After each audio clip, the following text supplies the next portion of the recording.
Pronto? Pronto. 23 de abril, aula teórica para as turmas de Biologia 12A e 20A. Hoje o assunto é fecundação. Eu quero aproveitar a oportunidade para contar para vocês sobre um experimento envolvendo a zona pelúcida. Bem, qual é a intenção desse experimento?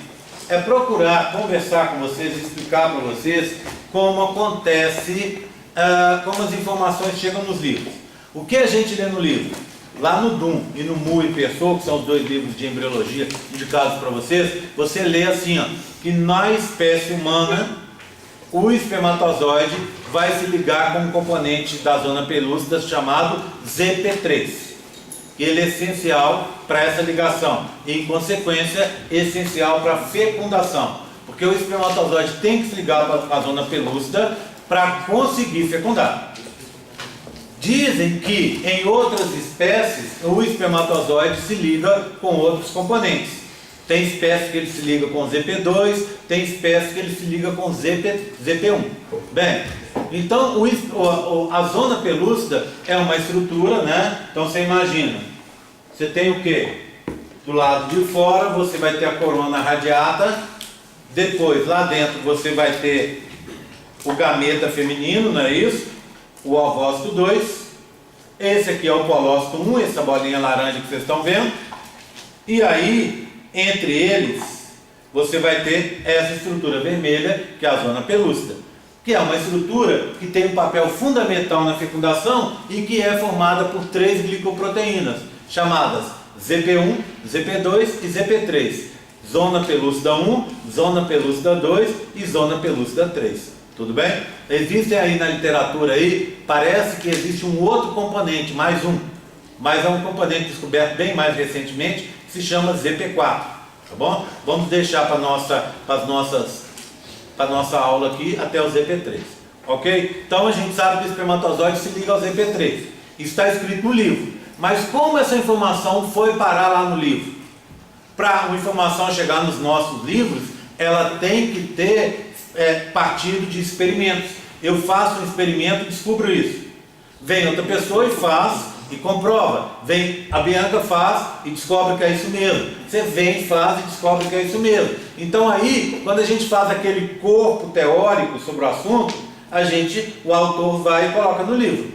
Só que eu sempre falo isso bastante para os meninos da medicina e também para vocês, para o pessoal da licenciatura e para o pessoal do bacharelado. O pessoal do bacharelado vai estar envolvido, em teoria, com pesquisa, né? O pessoal da licenciatura vai estar envolvido com ensino, mas pode também estar envolvido com pesquisa.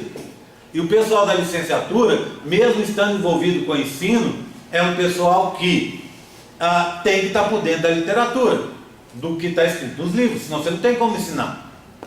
Aí você pega um livro de uma edição passada, 2 anos atrás, você vai ver que a informação no livro pode estar diferente. O que ele falava lá não é o que está sendo observado aqui. Por quê? Porque as informações dos livros mudam. Lembra da história do ZP3? Eu descobri, você comprovou, ela comprovou, você comprovou também. Aí depois veio uma outra pessoa e descobriu o seguinte, que não é bem isso. Foi feita uma pesquisa melhor e descobriu que não é bem isso. Veio outra pessoa e comprovou que essa pessoa que tinha descoberto que não era isso, estava certa. E aí o que acontece?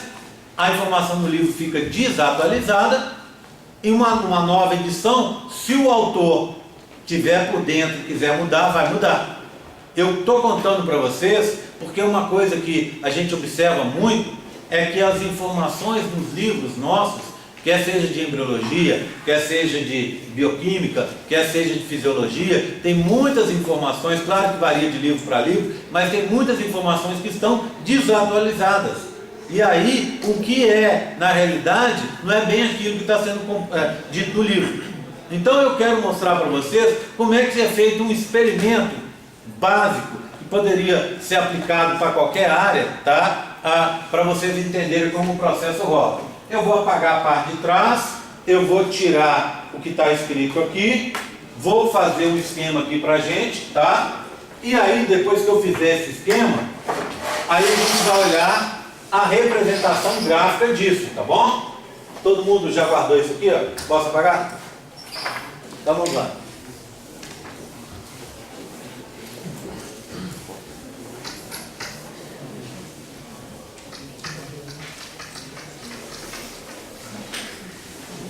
Bem, então vamos lá. O experimento, qualquer experimento que eu faça, ele tem que ter algumas características em comum. Tem que ter algumas características básicas. A GR, eu trabalho na ecologia. Experimentos têm que ter algumas características. Eu trabalho na bioquímica, na biologia celular, na virologia, na microbiologia. Eu trabalho lá na genética. Eu trabalho na biologia celular e tecidual com você.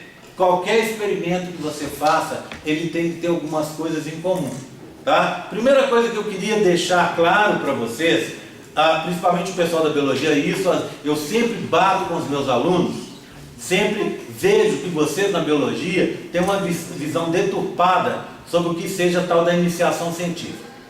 As pessoas falam assim, já tive aluno que virou e falou assim, eu quero sair do seu laboratório porque eu quero fazer uma iniciação científica.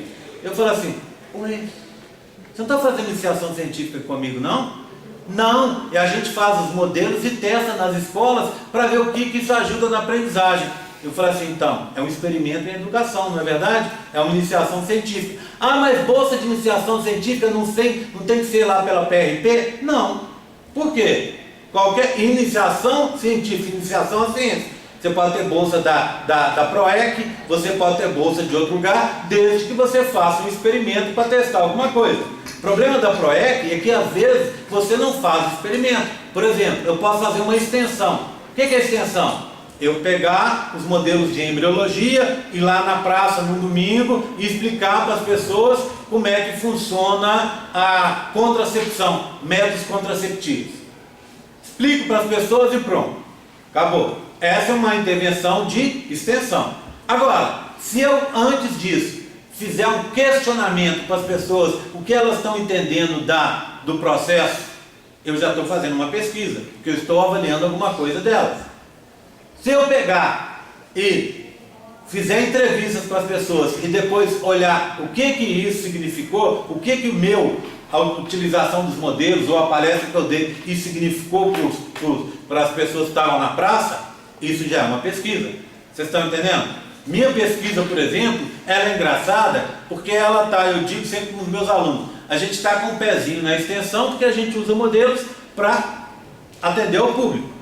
Mas está num pezinho na pesquisa porque a gente usa modelos para testar o quanto que esses modelos ajudam no aprendizado, tá vendo?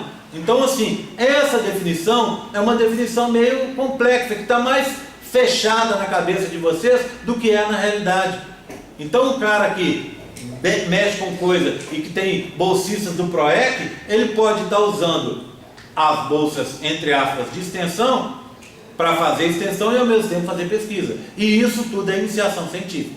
Iniciação científica, então, não é só pró-reitoria de pesquisa. Concordam comigo? Tá? Entenderam isso? Tá? Tudo que você fizer, aí a pessoa fala assim, outro dia uma aluna minha falou comigo, eu preciso... Olha a conversa da aluna. A aluna é excelente, mas ela veio com essa conversa para mim.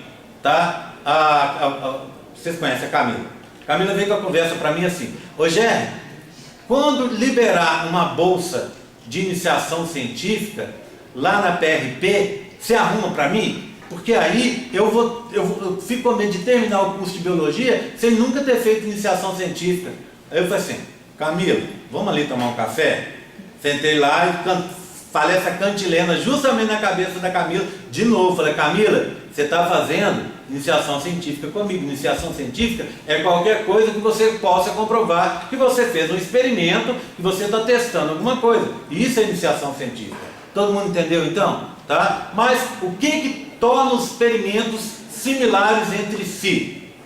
Algumas coisas. Todo experimento tem que ter o que a gente chama de reprodutividade.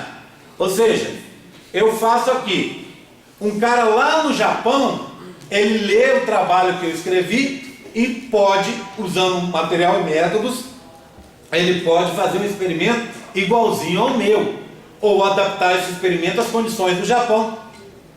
É o que eu contei para vocês.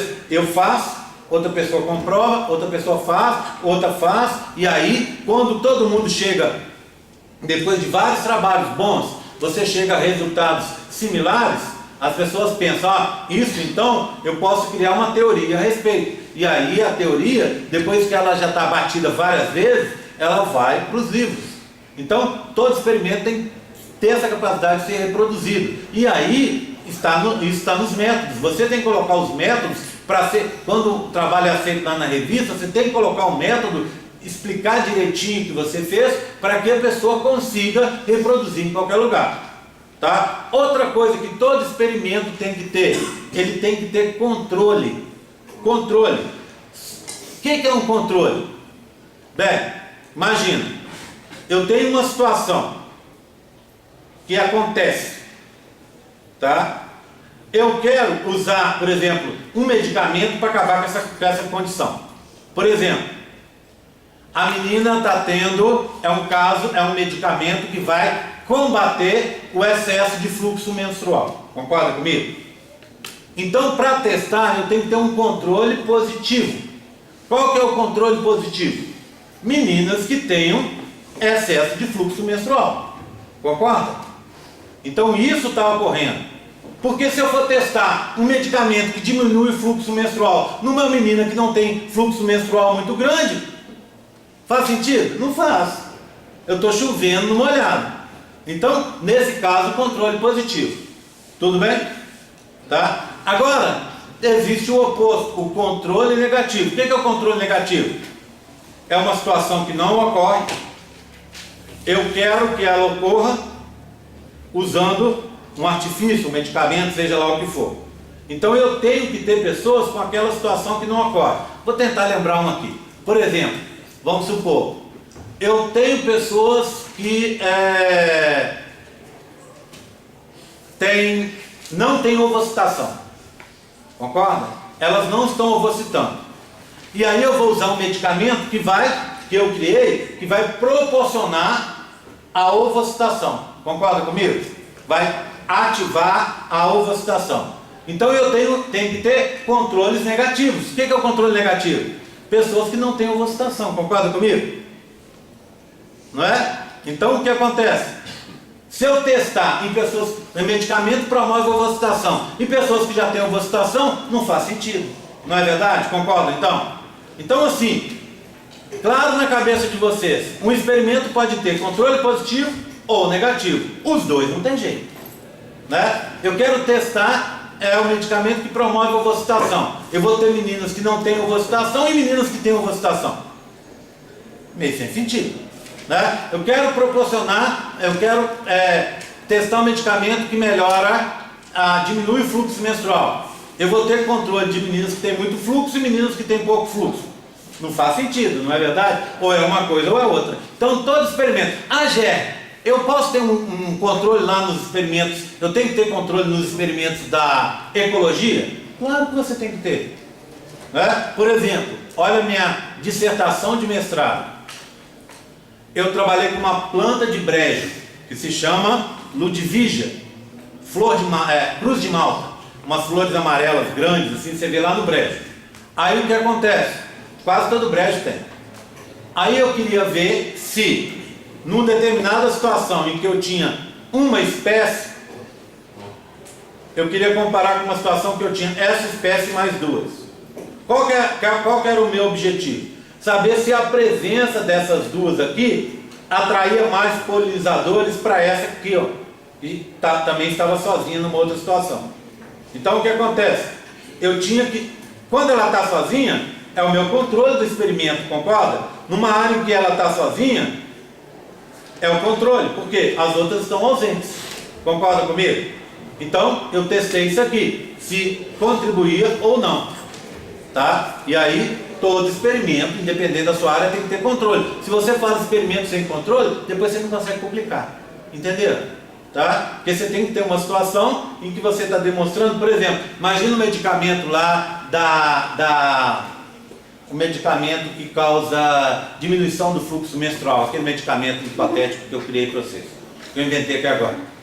Eu tenho que ter pacientes que têm um fluxo menstrual elevado e que eu vou testar usando o medicamento que eu criei e o placebo. O que é o placebo? É a pílula sem princípio ativo. Concorda comigo? As meninas são meu controle positivo. O controle positivo eu tenho que usar no experimento. Mas como que eu uso no experimento? Eu faço o mesmo teste que eu usei com a menina A, com a menina B, com a menina C, com a menina D, eu faço com esse grupo. Só que nesse grupo, ao invés de eu usar o princípio ativo, eu uso medicamento sem princípio ativo. Tá? Para ver que, porque às vezes, olha que incrível o que acontece. São duas coisas que acontecem. Primeiro, às vezes dentro, por isso que quando a gente põe no placebo, a gente põe substância inerte. Uma farinha, por exemplo, farinha de trigo, para mostrar que não tem problema. Teve uma época aí no Brasil que teve um oba-oba danado, já tem muitos anos. Falou-se demais aí, que tinha umas pílulas anticoncepcionais, eu não sei de que marca, não me lembro a história, mas falou-se muito na imprensa. O pessoal resolveu testar umas pílulas anticoncepcionais e descobriram que eles estavam vendendo pílula sem o princípio ativo, só o placebo. As meninas tomavam e ficavam grávidas, porque não tinha o estrógeno e a progesterona. Tá certo? Então, entenderam o princípio? Tem outros, mas esses são os mais significativos que eu queria contar para vocês, tá? Outra coisa, última, então, reprodutividade, controles, positivo ou negativo, tá? E por último, as réplicas. O que é uma réplica de um experimento? É você fazer, você mesmo tem que fazer várias vezes, para provar que aquilo deu certo, para provar que aquilo não foi o acaso. Então você tem que conseguir repetir aquilo 2, 3, 4, 5, 10 vezes que seja, para comprovar que isso vai acontecer, tá? E tem uma última coisa, então, deixa eu lembrar, vou lembrando, tá vendo? Reprodutividade, controles positivos e negativos, as réplicas, e por último, você tem que manter todas as condições constantes e alterar uma só. Imagina, eu estou mexendo, eu estou usando um remédio que age em peixes, tá? Aí o que acontece? Eu tenho uma bateria de aquários. Aí em um aquário eu ponho um remédio, no outro aquário eu ponho um remédio. E aí o que acontece? Nesses dois aquários o pH está diferente. Resultado, o remédio em um caso age e em outro caso não age. Um tem uma temperatura, outro outra temperatura. Eu testo aqui com a temperatura, o remédio deu certo. Com a outra temperatura deu errado. Estão vendo? Eu preciso manter tudo constante e alterar uma variável só. Tá certo? Tudo bem, tranquilo? Então nós falamos de reprodutividade, de controles, de réplicas e de manter as condições constantes, exceto aquela que a gente vai avaliar. Independente de qualquer lugar que você faça, é assim e ponto final. São as leis lógicas, não é? Tudo bem? Então eu vou testar o quê? Eu vou testar aonde, a minha pergunta é, onde o espermatozoide se liga durante a fecundação. Então, essa é a minha pergunta. Aonde o espermatozoide se liga durante a fecundação? É isso que eu quero responder. Para fazer isso, eu vou precisar, os meus ingredientes vão ser, olha, eu vou precisar de esperma. Então, eu vou precisar de um doador de esperma. Tá? Vou pegar esperma de alguém. É preferível que eu pegue da mesma pessoa, sempre, porque eu mantenho a constância. Mas eu posso pegar de vários meninos e misturar. Tá certo? Porque aí eu estou tornando tudo igual.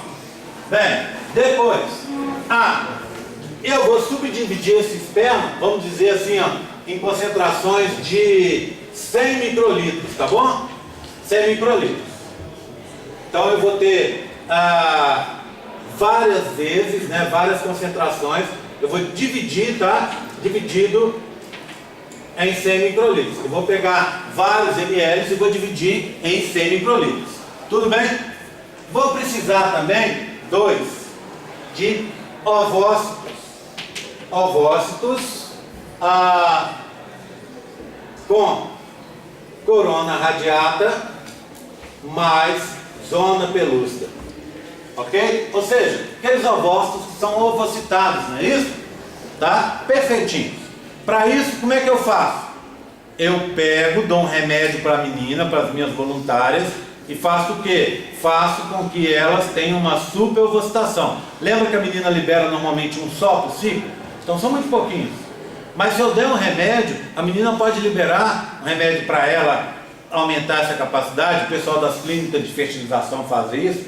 Se eu der esse remédio, a menina pode ovocitar 4, 5, 10, 20, 30 ovócitos num ciclo só, tá? Então, aí eu faço, coleta esses ovócitos.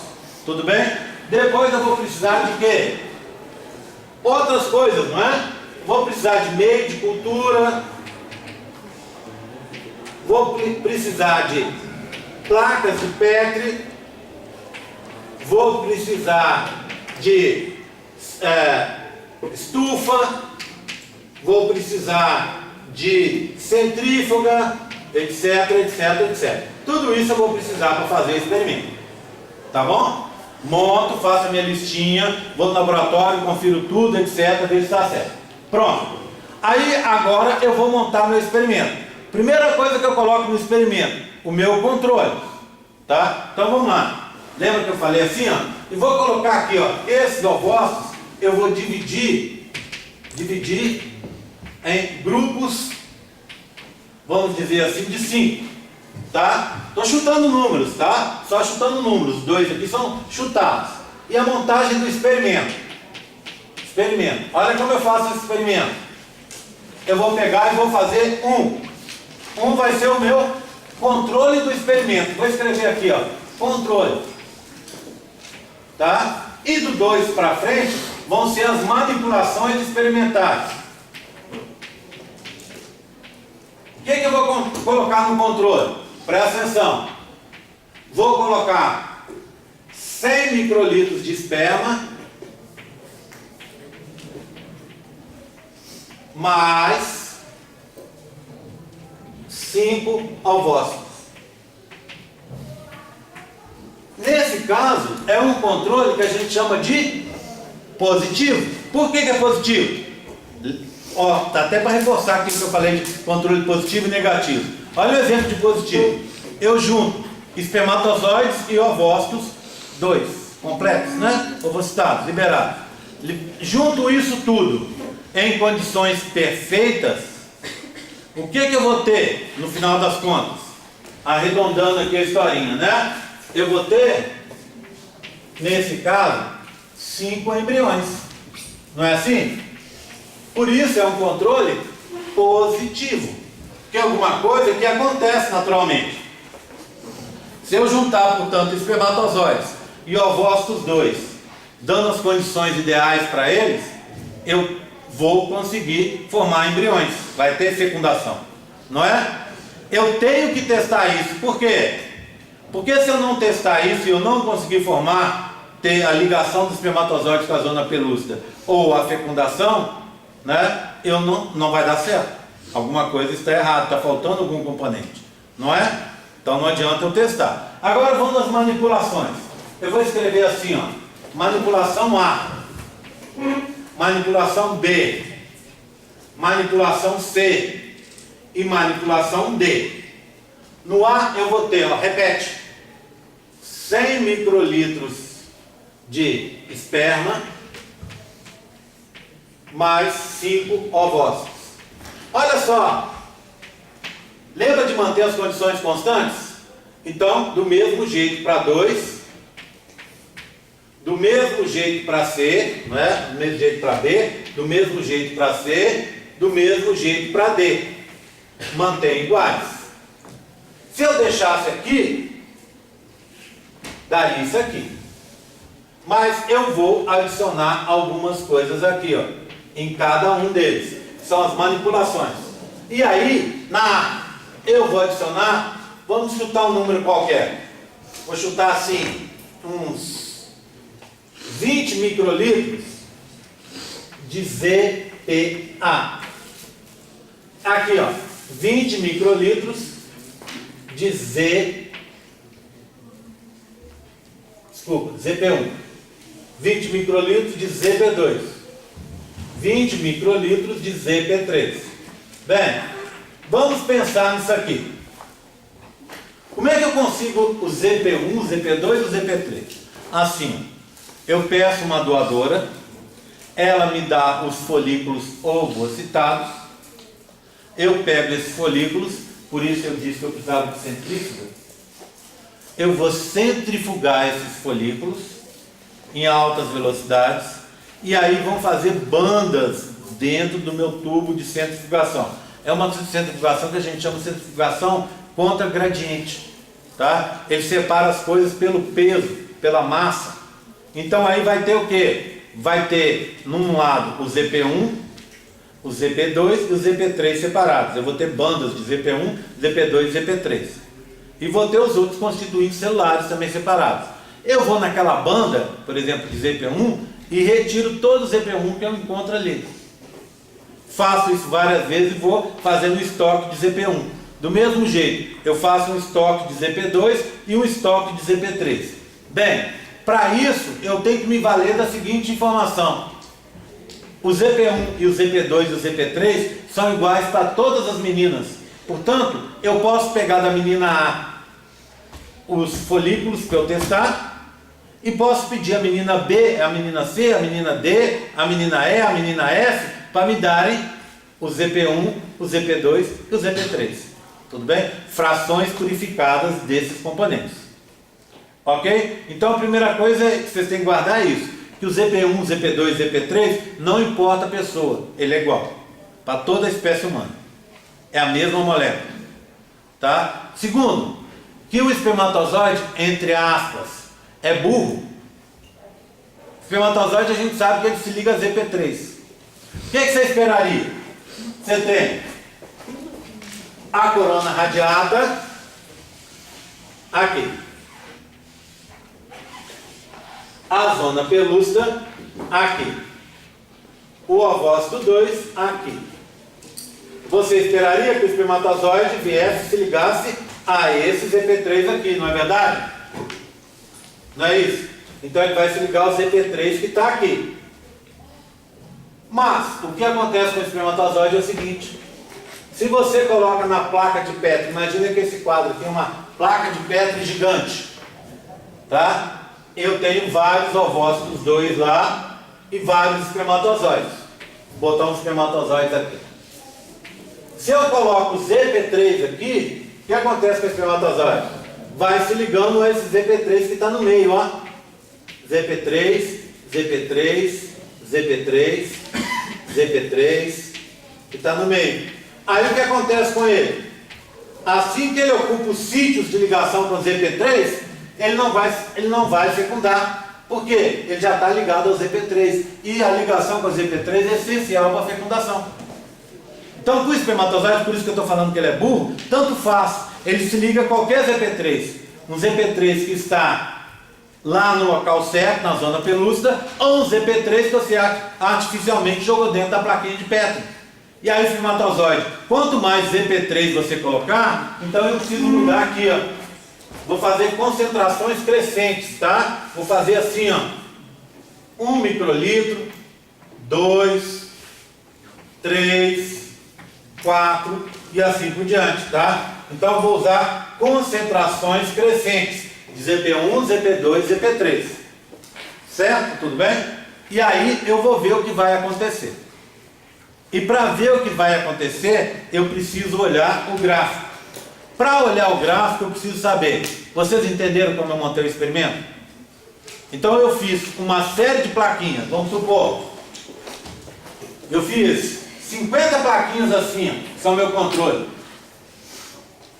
Eu fiz 50 assim, e 50 assim, e 50 assim, e 50 assim. Tá vendo que esse último eu não mexi nele ainda? Vou deixar para mexer no final, tá?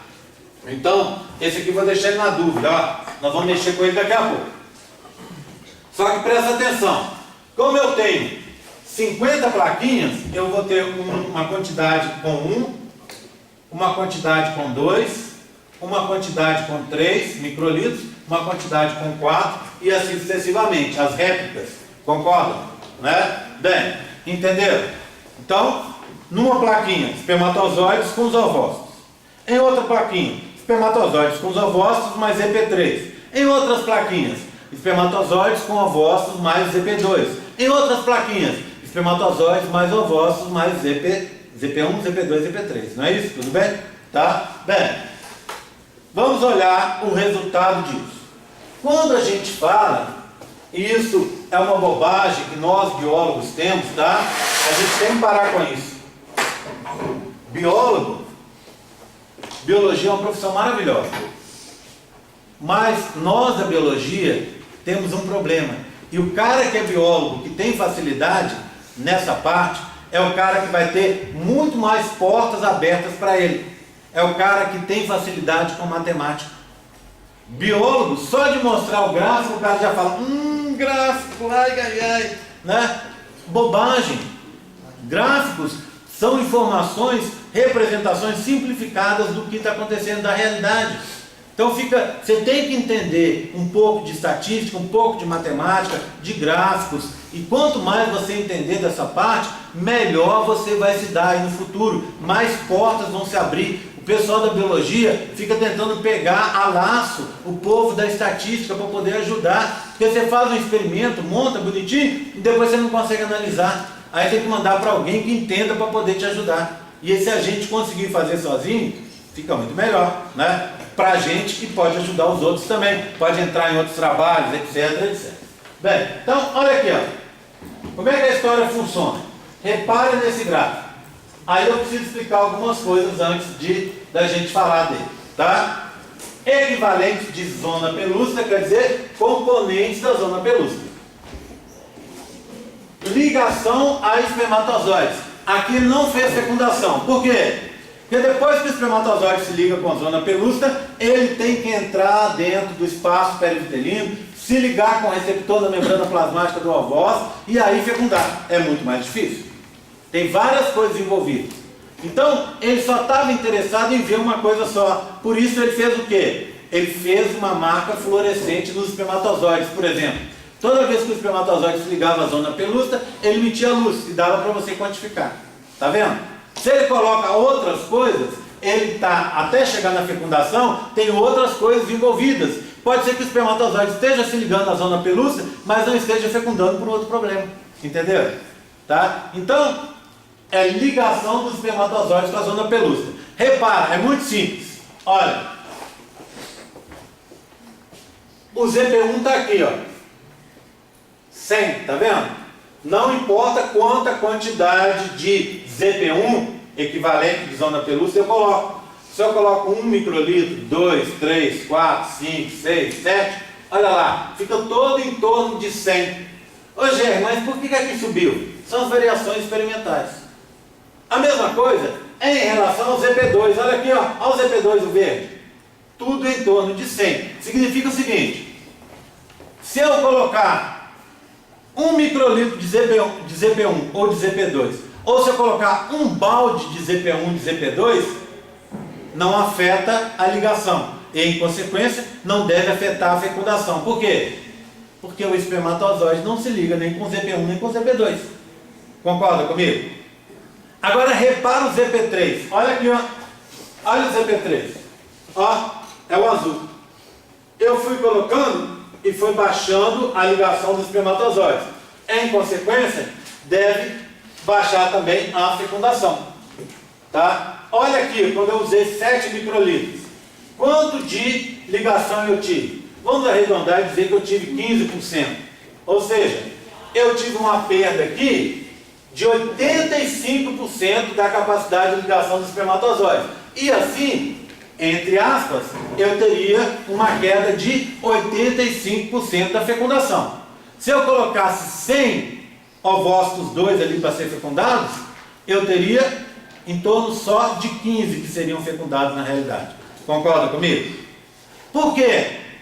Por causa daquilo que eu contei para vocês. O espermatozoide está vindo, se liga no ZP3 que eu coloquei, fora da zona pelúcida, ele se liga e depois ele não consegue ligar no ZP3 correto, que é aquele que está preso na zona pelúcida. Assim não tem fecundação. Tá certo? Tudo bem? Está explicado, né? Agora, lembra do último que está aqui, ó? Olha lá, ó. Aqui embaixo. O que eu tenho aqui embaixo? ZP3 sem carboidratos. Aí eu vou explicar o motivo. O que os caras pensaram? O cara pegou e pensou assim, ó. Ué, peraí. Esse ZP1, ZP2 e ZP3 não são glicoproteínas? São. Essas glicoproteínas, então, tem uma parte de carboidrato grande e proteínas ligadas a ela. É uma molécula com carboidrato e proteínas. O que acontece? Muito provavelmente, o espermatozoide está ligando com as proteínas do ZP3, que a gente viu que era. Então, ele está se ligando às proteínas do ZP3. Eu posso, então, criar um anticoncepcional. Eu pego, clono essa proteína, ou uma parte dela, ponho numa bactéria, a bactéria produz um montão da parte proteica da ZP3, e aí o que eu faço? Eu pego isso, purifico e dou para a menina tomar. Aí você não tomaria mais um anticoncepcional hormonal, você tomaria a parte proteica do ZP3 e ficaria sem engravidar. Perfeito, né? Só que não foi isso que aconteceu. Para obter isso, como é que você faz? Pega o ZP3 que foi doado, aquele que eu separei, pega aquele ZP3 e faça uma digestão com amilase, por exemplo. A amilase destrói o carboidrato. Aí eu fico só com as partes proteicas do ZP3. Aí eu ponho a parte proteica do ZP3 no experimento, para ver o que acontece. Olha o que acontece. Quando só usa a parte proteica, olha, ZP3 sem carboidrato. Diminuiu a fecundação? Diminuiu. Mas compara aqui, ó. Aqui caiu 85%. E aqui, ó, 25%. Tá vendo? Então só a parte proteica, ela não foi eficiente de forma suficiente quando o ZP3 completo. Esse é o completo. Esse é com a parte proteica. Tá vendo? Por quê? Hoje se sabe. Na verdade, o espermatozoide está se ligando à parte de carboidrato junto com a parte de proteína. O carboidrato nessa molécula, para a ligação do espermatozoide, é tão importante quanto a proteína, tá vendo? Então, não adianta. A ideia de criar um anticoncepcional com base nisso não funcionou. Entenderam? Tá? E aí, o que esse experimento me mostra? Claramente, que o espermatozoide se liga ao ZP3, devido à queda que eu tenho ali, ó, quando eu testei. E que o ZP3 é importante que seja mantido completo. Por quê? Quando a gente compara os dois tópicos aqui, né? Esse com esse. Certo? Agora um detalhe. Aqui, ó, nessa figura, eu tenho controle positivo do experimento. Sabe aonde? No zero. Olha aqui. Zero quer dizer o quê? Vamos pegar o zero de ZP1? Zero de ZP1. 100% de ligação, 100% de fecundação. Zero de ZP2. Zero de ZP3. Zero de ZP3 sem carboidrato. Zero. Ou seja, se é zero, como é que eu fiz o experimento? O esperma junto com os ovócitos liberados. Se eu tenho só o esperma, se eu tenho um esperma, 10 microlitros que a gente fez, não foi? Não. Quanto foi? 100 microlitros de esperma. Mais 5 ovócitos 2 e 0 de ZP1, eu tenho controle positivo, né? Se eu tenho a mesma quantidade de esperma e de ovócitos e 0 de ZP2, eu tenho controle. Tá certo? Sempre um controle positivo. Então esse gráfico me mostra os controles positivos também, ó. Tá vendo? Mostrando a avaliação.